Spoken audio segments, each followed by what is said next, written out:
بسم اللہ الرحمن الرحیم۔ السلام علیکم تمام ساتھیوں کا بہت بہت شکریہ۔ صبح ارلی مارننگ ہی پولیٹیکل حوالے سے ہوتا ہے 11 بجے پریس کانفرنس کرنا، تو آپ سب یہاں تشریف لائے پاکستان مسلم لیگ ہاؤس میں۔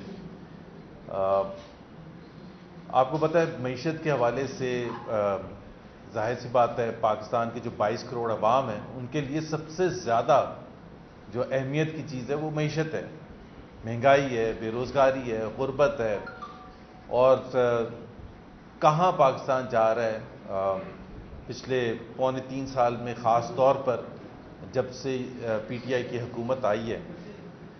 تو اس وجہ سے ایک تو ضروری بنتا ہے کیونکہ ہر مہینے معیشت کے مختلف اہداف آتے ہیں، ٹیکس کلیکشن کے حوالے سے، گروتھ کے حوالے سے، فسکل ڈیفیسٹ کے حوالے سے، اور دوسرے جو اہداف ہوتے ہیں میکرو اکنامک انڈیکیٹرز ہوتے ہیں، ایک تو ہر مہینے یا ہر کوارٹرلی یا ہر 6 مہینے کے بعد یا اینول، تو ایک تو وہ ضروری بنتا ہے کہ اس کا تجزیہ کیا جائے کہ جی معیشت کس طرف جا رہی ہے۔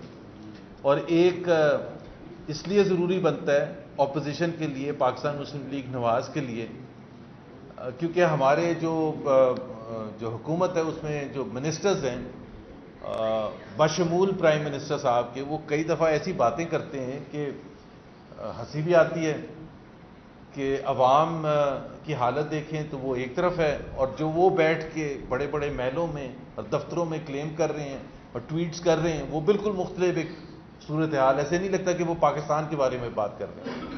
تو اس دفعہ بھی یہ جو ایک تو ظاہر ہے موقع بھی بنتا تھا کیونکہ ایک فائنینس منسٹری میں چینجز ہوئے ہیں، اس حوالے سے کہ کس وجہ سے بار بار چینج کرنا پڑتا ہے وزیر اعظم صاحب کو، اپنی جو معاشی ٹیم ہے اس کو چینج کرنا پڑتا ہے، اس حوالے سے بھی بڑا امپورٹنٹ تھا۔ اور دوسری اہمیت تھی کہ جو نئے وزیر خزانہ جن کو ایڈیشنل چارج دیا گیا ہے حماد اظہر صاحب کو، انہوں نے بھی بڑے بڑے دعوے کر دیے ہیں معیشت کے حوالے سے کہ وہ زبردست معیشت چلتی ہے۔ مسئلہ یہ ہوتا ہے معیشت میں 2 چیزیں ہوتی ہیں بڑی اہمیت، جس میں آپ جو مرضی کلیم کرتے رہیں۔ ایک تو عوام سے پرسنل، چاہے وہ ریڑھی والا ہے، چاہے وہ اسکول ٹیچر ہے، چاہے وہ مڈل کلاس کوئی اکاؤنٹنٹ ہے یا جو بھی ہے، اس کو معیشت کے لیے ورلڈ بینک اور آئی ایم ایف کی رپورٹس یا حماد اظہر کی سٹیٹمنٹ یا عمران خان کی سٹیٹمنٹ بتانے کی ضرورت نہیں ہوتی۔ وہ جب دکان میں چینی لینے جاتا ہے تو اس کو پتہ چل جاتا ہے کہ چینی مہنگی ہوگی ہے، انڈے لینے جاتا ہے، مرغی لینے جاتا ہے، دالیں لینے جاتا ہے، بجلی کا بل پے کرتا ہے، بچوں کی اسکول کی فیس پے کرتا ہے، تو اس کو پتہ چل جاتا ہے کہ معیشت کی حالت کیا ہے، کیونکہ انکم بڑھ نہیں رہی ہے اور مہنگائی بڑھتی چلی جا رہی ہے۔ تو ظاہر سی بات ہے ہر مہینے، ہر آنے والا مہینہ اس کے لیے ایک مشکل سے مشکل ہو جاتا ہے۔ تو ایک تو یہ بتانے کی ضرورت ہے وزیر اعظم صاحب کو، اور حماد اظہر صاحب نئے نئے آئے ہیں، کہ ابھی ایک سروے 2 دن پہلے ہوا ہے پاکستان کا، جس میں عوام نے 3 جو ایریاز ہیں معیشت کے، اس کو کہا ہے کہ سب سے زیادہ ان کے نزدیک اہمیت ان 3 چیزوں کی ہے: مہنگائی، غربت، بے روزگاری۔ یہ 3 ہیں جو سب سے زیادہ امپورٹنٹ ہیں، اور ان 3 کے بارے میں آپ بھی بات سنیں گے، آج بھی کریں گی فردوس عاشق خان، شہباز گل، حماد اظہر، فواد چودھری، وزیر اعظم صاحب بھی کہیں بولیں گے۔ کرنٹ اکاؤنٹ ڈیفیسٹ ہم نے بڑا اچھا کر دیا۔ کرنٹ اکاؤنٹ ڈیفیسٹ اچھا کرنے کا مطلب یہ ہوتا ہے کہ اس کی وجہ سے ان 3 چیزوں پر اچھا اثر آنا چاہیے: مہنگائی کم ہو، غربت کم ہو، بے روزگاری کم ہو، تو جا کے آپ کہہ سکتے ہیں کہ جی جو آپ نے کرنٹ اکاؤنٹ میں جو پازیٹو چیز لائے ہیں اس کا فائدہ عوام تک پہنچ رہا ہے۔ ورنہ انہوں نے کیا کیا ہے، یہ بالکل ایسا ہی ہے، اور یہ پتہ نہیں وزیر اعظم اگر سنیں تو وہ سمجھ لیں کہ ایک گھر میں بجلی کا بل بہت آتا ہے، آپ لائٹس کھولنا بند کرتے ہیں، آپ پنکھے چلانے بند کرتے ہیں، آپ اے سی چلانا بند کرتے ہیں، اور مہینے کے بعد آپ ایک دوسرے کو شاباشی دے رہے ہیں کہ دیکھیں جی بجلی کا بل 0 ہو گیا۔ کام نہیں ہوگا، کوئی بچہ اسکول نہیں جائے گا، پڑھائی نہیں کر سکے گا، کھانا نہیں بنے گا، لیکن ایک دوسرے کو مبارکباد کس چیز کی کہ بجلی کا بل دیکھیں ہم نے کتنا کم کر دیا. ایسے بجلی کا بل کم کرنے سے کوئی فائدہ نہیں ہوتا جب تک اس گھر والوں کے لیے بہتری نہ آئے. سو اسی طرح سے سب سے اب یہ 3 اہداف کا ہم ذکر کر لیتے ہیں کہ یہ 3 اہداف جب سے یہ حکومت آئی ہے. اور پہلے تو میں حماد اظہر اور یہ جو چینجز ہیں اس کے حوالے سے بات کر لوں کہ آپ خود یہ سوچیں کہ جب سے یہ حکومت آئی ہے، عمران خان صاحب پہلے کہتے تھے کہ میرے پاس تیار ہے ٹیم، معیشت کو ہم یہاں نیچے سے اوپر آسمان تک پہنچا دیں گے. 1 سال دے دیں مجھے، 1 سال، پہلے تو 90 دن کا، پھر 100 دن کا، پھر 1 سال کا، پھر 2 سال کا، اب 3 سال ہونے والے ہیں. 3 فائنانس منسٹرز، ابھی 3 سال نہیں ختم ہوئے. اور تیسرا جو ہے حماد اظہر، وہ ایڈیشنل چارج ہے. شوکت ترین صاحب پچھلے ہفتے آپ نے دیکھا تھا ٹی وی پر آئے اور انہوں نے کہا کہ ان کو آفر ہوئی ہے. تو ابھی ہمیں جیسے ہم بات کر رہے ہیں ہمیں یہ نہیں پتا کہ ہمارا فائنانس منسٹر کون ہے. اور یہ اپریل کا مہینہ ہے، بجٹ آنے والا ہے، IMF پروگرام میں جانے والے ہیں، معیشت کی بدحالی کی انتہا ہے، اور ابھی ہمیں یہ نہیں پتا کہ ہمارا فائنانس منسٹر کون ہے.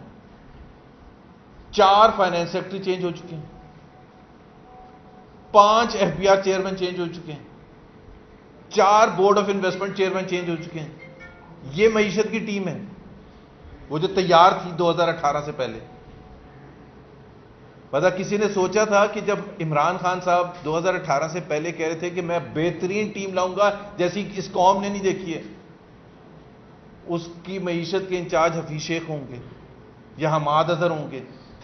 اگر کوئی دل پر ہاتھ رکھ کے کوئی PTI کے بڑے سے بڑا سپورٹر کہتے کہ ہاں ہمیں پتا تھا کہ ان میں سے 2 میں سے فائنانس منسٹر ہوگا. پہلے اسد عمر نے ہونا تھا، اسد عمر کو 8-9 مہینے کے بعد فارغ کر دیا، وہ بھی آپ نے ہی کیا.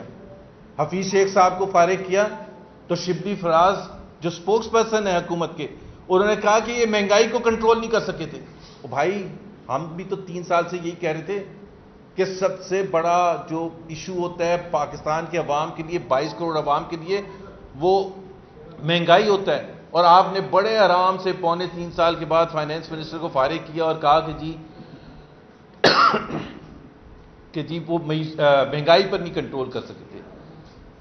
اب حماد اظہر صاحب کو لے کے آئے ہیں اور ساتھ میں اوپر ان کے بٹھا دیا شوکت ترین صاحب کو، اور اکنامک ایڈوائزری کمیٹی جس میں شوکت ترین بھی ہے اور بھی لوگ ہیں. کسی نے کہا تھا وہ چلے ہوئے کارتوس وہ دوبارہ سے لا کے بٹھا دیے، اور وہ معیشت کو پہلے بگاڑ اتنا چکے ہیں، اب کیا ٹھیک کریں گے. حماد اظہر صاحب نے 2 دن پہلے دعویٰ کیا کہ معیشت بڑی زبردست چلتی، اور انہوں نے کہا کہ جی اس اگلے سال پاکستان کی گروتھ جو ہے 4% ہوگی. ایک تو آپ اگلے سال کی بات نہ کریں، آپ پہلے تو اس سال کی بات کر لیں، تیسرا سال جو ختم ہو رہا ہے. کیونکہ وہ ہوتا ہے ٹرک کی بتی کے پیچھے لگانا کہ ہمارے آخری سال میں گروتھ بڑی زبردست ہوگی. اس وقت 2020 جون جو ختم ہو رہا ہے، جو ورلڈ بینک کی رپورٹ اور خود جو پاکستان کی حکومت مانتی ہے، اس کے حساب سے پاکستان کی گروتھ ریٹ ہوگی 1.5%، یعنی کہ 75-74 سال میں 2% سے کم ریئرلی ہماری گروتھ ریٹ رہی ہے. اور یہ کریں گے 1.5%. یہ تیسرا سال ختم ہوگا PTI کی حکومت کا. یہ ابھی آئے نہیں ہے. پہلے سال تھی 1.9%. کہاں سے 1.9% آئی تھی؟ 5.8% جہاں ہم چھوڑ کے گئے تھے. دوسرے سال مائنس میں، جو ابھی 2020 جون گزرا ہے، اس سال 1.5%. ابھی میں آپ سے یہ پوچھتا ہوں کہ پاکستان کی 1.5 کووڈ ریزن دیتے نا، اب تیسرے سال تو اور کوئی ریزن نہیں دیتے. اب باقی ممالک ذرا دیکھ لیں کہ ان کی گروتھ ریٹ کیا ہوگی. پاکستان کی 1.5%، نیپال 2.7%، انڈیا 11.5%، بنگلہ دیش 3.6%، ملائیشیا 7%، ترکی 6%، فرانس، یورپ لے لیتے ہیں، یورپ وغیرہ میں گروتھ ریٹس اتنی نہیں ہوتی ہیں، 1%، 2%، 3%. فرانس 5.5%. تو مجھے کوئی بتائے، عمران خان سے یہ سوال پوچھے کہ 3 سال کے آخر میں کووڈ تو سب جگہ آیا ہے نا، یہ کہتے ہیں نا کووڈ، تو انڈیا میں نہیں آیا. انڈیا میں تو تباہی پھیر دی ہے کووڈ نے. بنگلہ دیش میں نہیں آیا، نیپال میں نہیں آیا، فرانس میں نہیں آیا. وہاں کی گروتھ ریٹس کیوں ہیں؟ کیونکہ ان کی معیشت زیادہ اچھے طریقے سے رن کی جا رہی ہے. یہاں ہماری معیشت رن کرنے کے لیے وزیر اعظم عمران خان صاحب بیٹھے ہوئے ہیں اور انہوں نے جو ٹیم کا حشر نشر کیا ہے، ایک تو ٹیم تھی ہی نہیں پہلے، کوئی تھا ہی نہیں پہلے. حفیظ شیخ کے پاس کیوں گئے تھے؟ ٹیم تھی ہی نہیں. ایک اسد عمر کو جب جیسے ہی فارغ کیا تو ان کے پاس کوئی تھا ہی نہیں، اور پہلے کہتے تھے 200 ہمارے پاس ایکسپرٹس بیٹھے ہیں معیشت کے. تو سوال میرا یہ ہے کہ گروتھ ریٹ پاکستان کا کیوں 1.5% ہوگا، اور اگلے سال ورلڈ بینک کہہ رہا ہے 2%، حماد اظہر صاحب کہہ رہے ہیں اگلے سال 4% ہوگا. بھائی آپ کس بیسس پر، کون سی بنیاد پر؟ صرف جس طرح میں نے کہا کہ ٹرک کے پیچھے آپ نے لگا دیا ہے کہ جی 4% ہوگا اگلے سال. مہنگائی پورے خطے میں ڈبل سے زیادہ ہے. مجھے بتا دے کوئی وجہ بتا دے کہ پورے، یہ تیسرے سال کے اینڈ ہو رہا ہے، یہ پہلا سال نہیں ہے کہ جی وہ پچھلی حکومتیں کر کے چلی گئی تھی. پورے خطے میں ڈبل سے زیادہ مہنگائی ہے. کس پر اثر ہو رہا ہے؟ غریب لوگوں پر، لوور مڈل کلاس پر، مڈل کلاس پر تباہ برباد کر دیے. اس اتنی نیچے گروتھ کے ساتھ اتنی مہنگائی، اس سے زیادہ لیتھل کمبینیشن نہیں ہو سکتا. دوسرا جو بڑا ایشو جو پاکستان کے عوام کے مطابق مہنگائی کے علاوہ غربت میں آپ یہ دیکھیں کہ جتنا اضافہ کیا گیا ہے تقریباً 1.5 کروڑ پاکستانی کو پچھلے 3 سال میں غربت کی لکیر سے نیچے دھکیل دیا گیا ہے. 1.5 کروڑ. پاکستان کی تاریخ میں بڑے بڑے پولیٹیکل کرائسس آئی ہیں، جنگیں بھی ہوئی ہیں. 1.5 کروڑ لوگ 2.5 سال میں غربت کی لکیر سے نیچے نہیں کبھی دھکیلے گئے تھے. اور سب سے بڑی جو افسوس کی بات ہے اور ہنسی بھی آتی ہے کہ یہ پہلی حکومت ہے دنیا کی تاریخ میں جو سمجھتی ہے کہ ہم جتنے لوگوں کو غربت کی لکیر سے نیچے دھکیلتے ہیں، وہ وزیر اعظم صاحب کھڑے ہو کے کہتے ہیں کہ ہم نے احساس پروگرام اتنا بڑھا دیا. اس میں کوئی فخر کی بات نہیں ہے. فخر کی بات یہ ہوتی ہے کہ غربت کی لکیر سے نیچے سے لوگوں کو اوپر لے کے آئیں، ان کو نوکریاں دے کے، فیکٹریاں بنا کے، انڈسٹریلائزیشن کر کے، انویسٹمنٹ لا کے. یہ کون سی حکومت ہے جو صرف اس چیز پر فخر کرتی ہے کہ جی ہم نے اور لوگوں کو دھکیل دیا نیچے اور اس وجہ سے ہمارا احساس پروگرام بڑھ گیا؟ یہ پہلی حکومت ہے. بجائے کہ آپ 3 سال کے بعد کھڑے ہو کے یہ کہتے کہ احساس پروگرام میں نے 120 بلین پر شروع کیا تھا، میں نے 50 لاکھ لوگوں کو یا 60 لاکھ لوگوں کو غربت کی لکیر سے اوپر لے کے آئے ہیں، اس لیے ہمیں اب ان کو پیسے دینے کی ضرورت نہیں ہے کیونکہ وہ کما رہے ہیں. یہ ہوتی ہے ایک منطق. بے روزگاری 1 کروڑ نوکریاں دینی تھی 3 سال میں، یعنی کہ 60 لاکھ، 70 سے 80 لاکھ جا چکی ہیں. سو تینوں جو اہداف ہیں جو کسی ملک کے لیے بھی آج بھی جو میں نے سروے کا ذکر کیا تھا وہ 3 ہیں، لیکن اس 3 کی نہیں بات کرتے ہیں. حماد اظہر صاحب نے کہا کہ اللہ کا شکر ہے ٹیکس ریونیوز جو ہیں بڑے زبردست بڑھ گئے، 10% بڑھ گئے. ابھی آپ مجھے یہ بتائیں کہ 3 سال میں 10% ٹیکس ریونیو انکریز ہوئے صرف 3 سال میں، یعنی کہ تقریباً 3% ہر سال ایوریج اگر لگائیں 3%. انفلیشن کتنی رہی ہے؟ Double digit. تو کم سے کم ٹیکس ریونیو اتنا تو گرو کریں جتنا آپ کا انفلیشن ہے.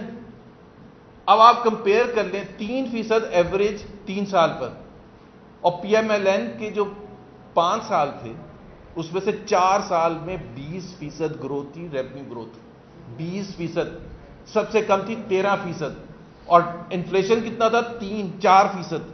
اس سے آپ تناسب سے دیکھیں کہ جینوئنلی ٹیکس ریونیو بڑھنے کا فائدہ کیا ہے؟ ٹیکس ریونیو بڑھنے کا فائدہ یہ ہے ہم نے ڈبل کیا، 1900 بلین سے لے کے 3850 بلین پر چھوڑا. یہ ادھر ہی پھنسے ہوئے ہیں. اس سال صرف 10% گرو کریں گے تو 3 سال میں آپ حساب لگا لیں. اس کا مطلب کیا ہے؟ ایک صرف میں الارمنگ فگر بتا دوں اس قوم کے لیے، اور حماد اظہر صاحب اگر سننا چاہیں تو، اور وزیر اعظم صاحب، کہ کتنا ہم کس ڈیزاسٹر کی طرف جا چکے ہیں. جو آپ کے ڈیٹ سروسنگ ہوتی ہے،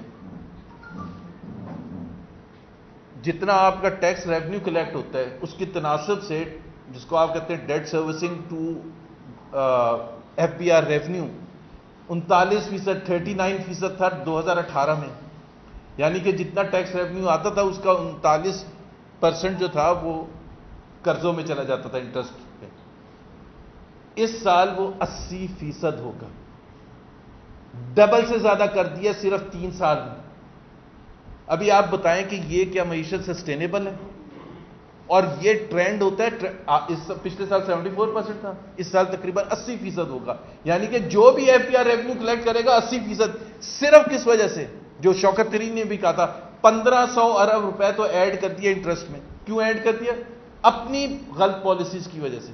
ایک تو معیشت چوک کر رہی ہے، ٹیکس ریونیو آپ نے بڑھایا نہیں، اخراجات آپ کے بڑھتے چلے جا رہے ہیں، فسکل ڈیفیسٹ بڑھتا چلا جا رہا ہے، ظاہر سی بات ہے آپ قرضے زیادہ لیں گے تو انٹرسٹ پیمنٹ زیادہ ہوگا۔ اور میں صرف ایک فگر آپ کو بتا دوں، کیونکہ حماد اظہر نے بھی ذکر کیا کہ ہم فسکل ڈیفیسٹ پر کنٹرول کر رہے ہیں۔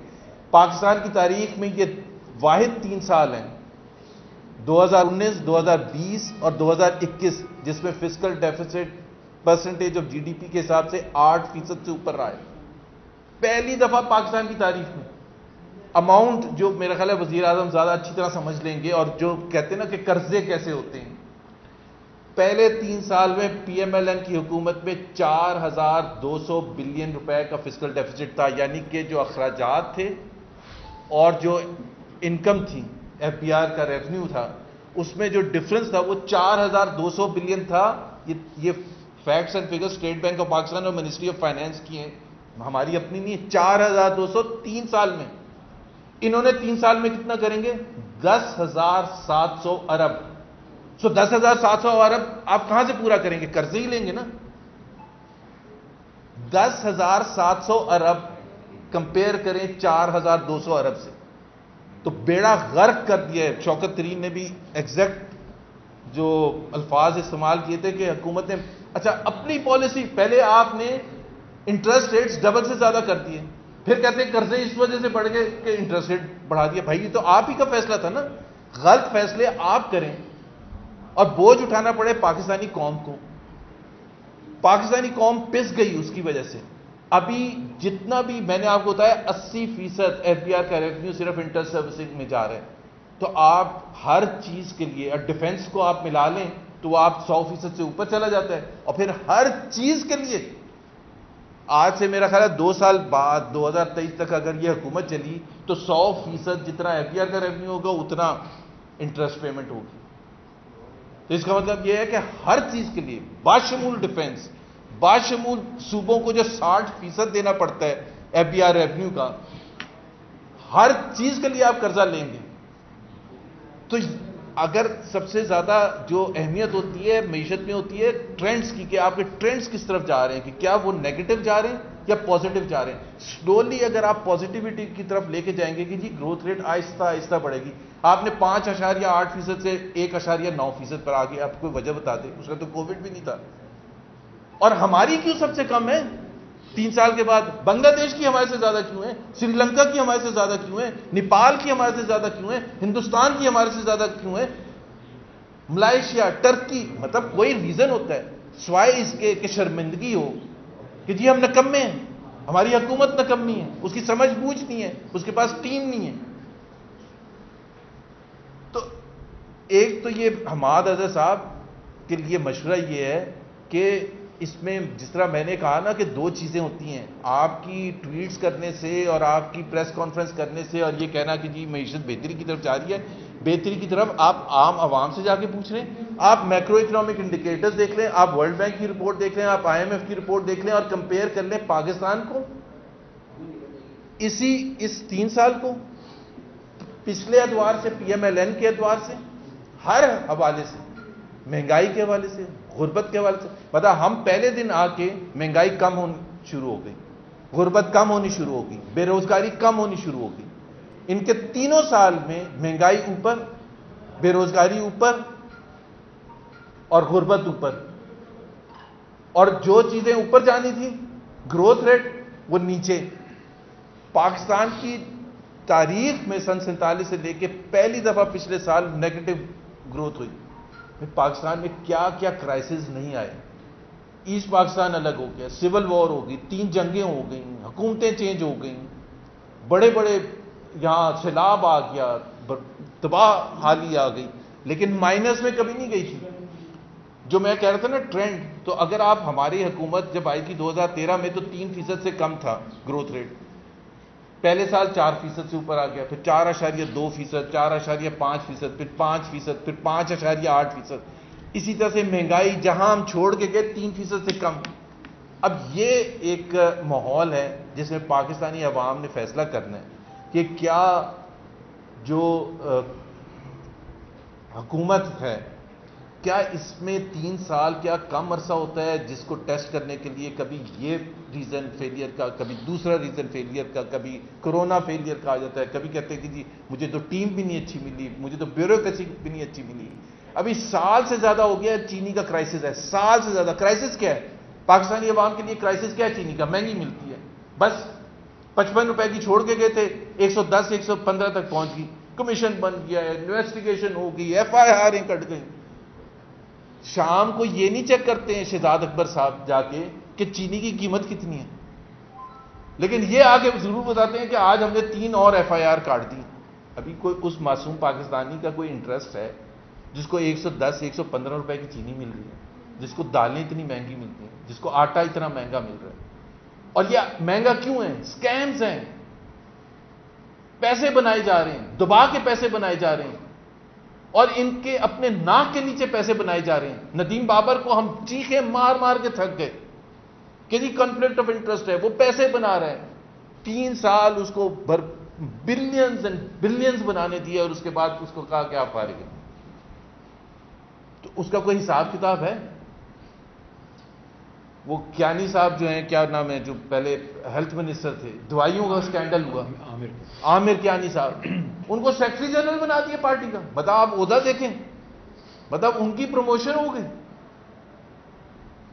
کوئی ایک آپ بتا دیں، رزاق داؤد پر روز ٹی وی پر پروگرام ہوتے ہیں کنفلکٹ آف انٹرسٹ. ابھی یہ جو چینی کا سکینڈل ہوا ہے، کاٹن کا سکینڈل ہوا ہے کہ ECC میں سمری لے کے چلے گئے، اور وزیر اعظم صاحب جو ہیں وہ کہتے ہیں جی انہوں نے ہیڈ پہلے پہنا تھا کمرس منسٹر کا، ہیڈ نہیں پہنا تھا، مائنڈ پہنا تھا. مائنڈ ہے ہی نہیں، مائنڈ اٹھا کے آپ نے سائڈ پر رکھا اور آپ نے سائن کر دی سمری. اور پھر کہہ رہے ہیں ECC تو صرف معیشت کے حوالے سے فیصلہ کرتا ہے. بالکل غلط بات ہے. میں 3.5 سال ECC کا ممبر رہا ہوں.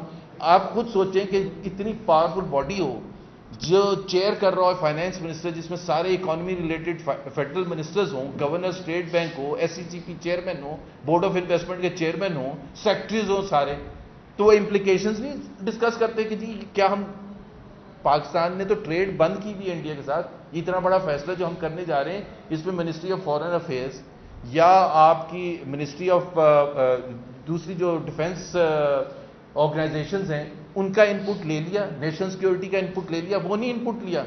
جب آپ ویلا مچا اور شور مچا اور کیبنٹ میں جب سمری گئی ہے تو وزیر اعظم اتنے معصوم ہیں، وہ حماد حسن سے پوچھ رہے ہیں کہ حماد آپ نے یہ کیسے کر دیا؟ اور حماد ایٹ لیسٹ اس میں تو میں سلام کروں گا حماد کو کہ اس نے کہا سر آپ ہی نے تو کہا تھا. تو مطلب اگر وزیر اعظم کی حالت یہ ہے تو آپ سوچیں کہ فیصلہ سازی کیسے ہو رہی ہے. اور سب سے بڑا جو پرابلم ہے اس حکومت کا وہ ہے فیصلہ سازی. اتنی خراب ہے فیصلہ سازی، فیصلہ سازی کرتے ہوئے کوئی امپلیکیشنز دیکھتے ہی نہیں، اور اس کی پرائز دینی پڑتی ہے پاکستانی قوم کو. سکیمز ہوتے ہیں، کرپشن ہوتی ہے، انیفیشنسی ہوتی ہے، انکمپٹنس ہے، کیپیسٹی نہیں ہے. تو ہم نے تو بڑی کوشش کی اور اب بھی کر رہے ہیں کہ کسی نہ کسی طرح سے اس حکومت کو دھکا دے کے باہر کریں. کچھ یہ خود بھی مدد کرتے ہیں ہماری. لوگ کہتے ہیں کہ جی آپ مایوس ہو گئے کہ جی آپ نے ہٹا نہیں سکے. میں نے کہا ہمیں بہت بھروسہ ہے عمران خان اور ان کی حکومت پر. یہ ہر روز کوئی ایسی چیز کریں گے کہ خود بخود چلے جائیں گے. ہم بھی کوشش جاری رکھیں گے. یہ نہیں کہ ہم پیچھے ہٹ گئے. ایک الائنس تھا وہ تھوڑا سا افیکٹ ہو گیا، لیکن اس کا مطلب یہ نہیں کہ ہمارا جو اہداف ہے وہ ہم نے چھوڑ دیا. یہ تھا آج ڈسکس کرنے کے لیے. اچھا زبیر صاحب، آپ نے معیشت کا تو ذکر کیا. اس وقت جو جب سے سیاسی عدم استحکام ہو تو حکومتیں بھی نہیں چلتی. اپوزیشن کی جو اس وقت صورتحال تھی مریم نواز صاحبہ کے حوالے سے ہے کہ وہ لوگ جو مہنگائی مارچ کے بجائے لندن مارچ کر رہی ہیں، تو اس حوالے سے بھی کچھ بتائیے گا. قوم جاننا چاہتی ہے کہ مریم نواز صاحبہ